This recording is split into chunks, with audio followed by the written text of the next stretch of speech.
ಕೊರಗಜ್ಜ ದೇವಸ್ಥಾನಕ್ಕೆ ಬಂದಿದ್ದೀವಿ. ನಂಜನಗೂಡು ತಾಲೂಕು 16 ಗ್ರಾಮ, ಮೈಸೂರು ಜಿಲ್ಲೆ. ಮತ್ತು ಇಲ್ಲಿ ನಾವು ಇವತ್ತು ನಮ್ಮ ಕಷ್ಟಗಳನ್ನ ದೇವರ ಹತ್ರ ಹೇಳ್ಕೋಬೇಕು ಅಂತ ಬಂದಿದ್ದೀವಿ. ನಾವು ಸುಮಾರು 10 ವರ್ಷದಿಂದ ನಾವು ಈ ದೇವಸ್ಥಾನಕ್ಕೆ ಬರ್ತಾನೆ ಇದ್ದೀವಿ. ನಮ್ಮ ಪೂರ್ವಜರುಗಳು ಮತ್ತು ನಮ್ಮ ಭಕ್ತರ ದುಡ್ಡುಗಳನ್ನ ನೀಗಿಸೋ ಕಲಿಯುಗ ದೈವ ಅಂದರೆ ನಮ್ಮ ಕೊರಗಜ್ಜ.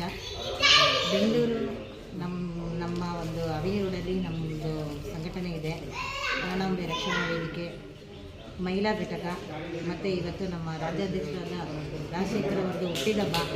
ಅದಕ್ಕೋಸ್ಕರ ದೇವಸ್ಥಾನದಲ್ಲಿ ಯಾವುದೇ ಒಂದು ರಾಜ್ಯಾದ್ಯಂತ ನಮ್ಮ ಸಂಘಟನೆ ಬರೀರಿ ಅಂತೇಳಿ ನಾವು ಕೂಡ ಇವತ್ತು ಕೊರಗಜ್ಜನಿಗೆ ಕೈ ಮುಗಿದು ಬಂದಿದ್ದೀವಿ.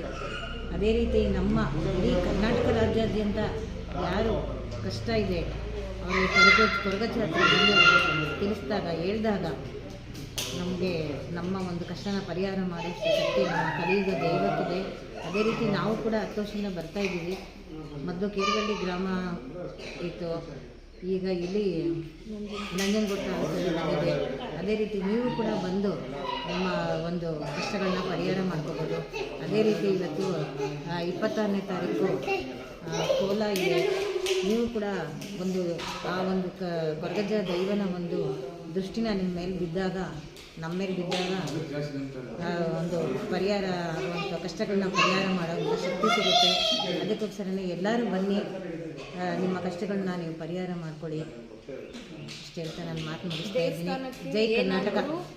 ನೀವು ಕೊಡಬೇಕು ಅನ್ನೋದಿದ್ರೆ ಅಭಿವೃದ್ಧಿಗೆ ದೇವಸ್ಥಾನಕ್ಕೂ ನೀವು ಫೋನ್ಪೇನಾದರೂ ಮಾಡ್ಬೋದು, ಅಥವಾ ಇಲ್ಲಿಗೆ ಬಂದು ದೇವಸ್ಥಾನಕ್ಕೆ ಕಾಣಿಕೆಯನ್ನು ಅರ್ಪಿಸ್ಬೋದು.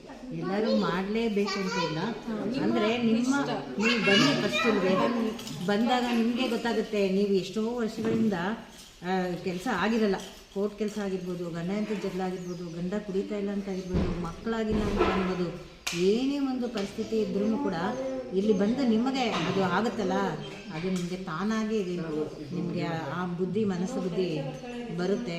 ಅದೇ ರೀತಿ ಎಲ್ಲರೂ ಬನ್ನಿ, ನಿಮ್ಮ ಕಷ್ಟಗಳನ್ನೆಲ್ಲ ಪರಿಹಾರ ಮಾಡಿಕೊಳ್ಳೋಣ ಅಂತ ಹೇಳ್ತಾ ನಾನು ಮಾತನ್ನ ಮುಗಿಸ್ತಾ ಇದ್ದೀನಿ. ಆದರೆ ಇಲ್ಲಿಗೆ ಬಂದ ಮೇಲೆ ನನಗೆ ಫಸ್ಟು ಹಳೆ ದೇವಸ್ಥಾನದಲ್ಲಿದ್ದಾಗ ನಾವು ಬಂದಿದ್ದು, ಅಲ್ಲಿಂದ ಇಲ್ಲಿಗೆ ನಾವು ಹುಡುಕೊಂಡೇ ಬಂದಿದ್ದೀನಿ. ಬಟ್ ಏನಂತಂದರೆ ಆ ದೇವಸ್ಥಾನಕ್ಕೆ ಬಂದಾಗ ನಮ್ಮ ಮನೆಯವ್ರಿಗೆ ಸ್ವಲ್ಪ ಆಪ್ರೇಷನ್ ಆಗಿ ಕಾಯಿಲೆ ಬೆನ್ನು ಪ್ರಾಬ್ಲಮ್ ಇತ್ತು. ಅಲ್ಲಿಗೆ ಬಂದು ಹೋದ್ಮೇಲೆ ಇವತ್ತಿನವರೆಗೂ ಆ ನೋವು ಮತ್ತೆ ಬಂದಿಲ್ಲ. ಅಲ್ಲಿಗೆ ಬಂದು ಹೋದ್ಮೇಲೆ ನಿಜವಾಗ್ಲೂ ಅದು ಪರಿಹಾರ ಆಗಿದೆ. ಆವಾಗಲೇ ನಾನು ನಂಬಿದ್ದು. ಆಮೇಲೆ ಇನ್ನೊಂದು ಕೋರ್ಟಲ್ಲಿ ಕೇಸ್ ಇತ್ತು, ಅದೊಂದು ಕ್ಲಿಯರ್ ಆಯಿತು. ಈಗ ನನಗೆ ಬಸ್ ವ್ಯವಹಾರದ್ದು ಕೇಳೋಕ್ಕೋಸ್ಕರ ಬಂದಿದ್ದೀನಿ. ತುಂಬ ಪ್ರಾಬ್ಲಮ್ ಆಗಿದೆ, ಇವತ್ತು ಕೇಳ್ಕೊಂಡಿದ್ದೀನಿ. ಅದೇನು ಬಗೆಹರಿಸುತ್ತೆ ದೇವ್ರನ್ನ ಬಿಟ್ಟಿದ್ದೀನಿ. ಒಂದು ಕ್ಲಿಕ್ ಮಾಡ್ಕೊಳ್ಳಿ, ಅದು ತೊಗೊಂಡಿದ್ದೀನಿ. ಎಷ್ಟೊಂದರ ಬಂದಿದೆ ಅದು. ಸ್ಟಾಪ್ ಮಾಡಲ್ಲ.